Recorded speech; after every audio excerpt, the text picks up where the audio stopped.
Aktor muda berbakat Iqbal Ramadan berhasil mewujudkan mimpinya untuk menjadi produser melalui film Perayaan Mati Rasa. Selain berperan sebagai pemain utama dalam film tersebut, Iqbal juga bertindak sebagai eksekutif produser, menandai langkah besar dalam perjalanan karirnya di dunia perfilman. Mimpi untuk menjadi produser sudah ia tulis sejak tahun 2016. Iqbal mengungkapkan bahwa keinginan ini sudah lama dia mimpikan, dan Perayaan Mati Rasa menjadi karya pertama yang mewujudkan impian tersebut.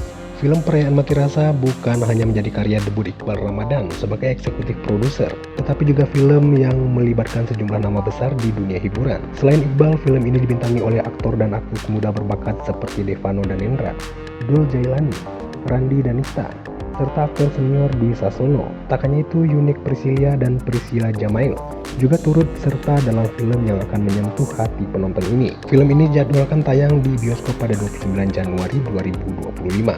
Untuk di film saya sendiri, sebelumnya mungkin teman-teman lebih banyak mengenalnya hanya sebagai pemain gitu ya. Dan alasannya kenapa akhirnya memutuskan untuk mempunyai role tersebut juga pastinya karena ingin belajar untuk membuat karya dari balik layar, nggak cuma sebagai seorang pemain yang menjadi ion paling depan gitu di poster ataupun di trailer, tapi juga selain itu keinginan untuk belajar ini juga disambut dengan tangan terbuka oleh sahabat saya Umay Shahab dan teman-teman dari Cinemaku Pictures yang memberikan kesempatan juga untuk belajar bersama, tumbuh bersama, dan mengajarkan saya banyak hal tentang bagaimana caranya bisa membuat sebuah film, dan sampai dari mulai proses ideasi sampai akhirnya nanti promosi saat film udah tayang di bioskop. Kenapa milih Kenapa milih film ini?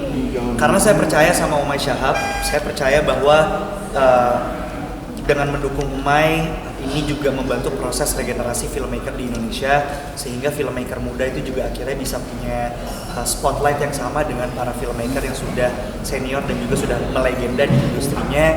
Dan saat itu Umay yang merupakan satu-satunya filmmaker di Indonesia, filmmaker muda yang filmnya waktu itu box office dan tembuslah di industri mainstream gitu ya, di perfilman Indonesia. Maka saya merasa saya pengen juga bisa turut berproses bersama Umay dan menjadi bagian dari sejarah.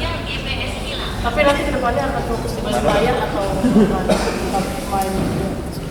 Itu masih difikirkan, tapi saya sangat menikmati sih ternyata bekerja di balik layar, nggak cuma menjadi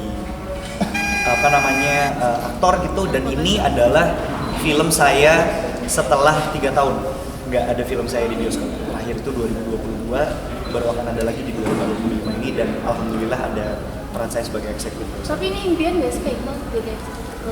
Iya, saya di tahun 2016 sempat nulis random sih. Cuma 2016 tuh saya pernah nulis kayak apa yang akan saya lakukan dalam 10 tahun mendatang. 2016 berarti harus 2020. Salah satu hal yang saya tulis adalah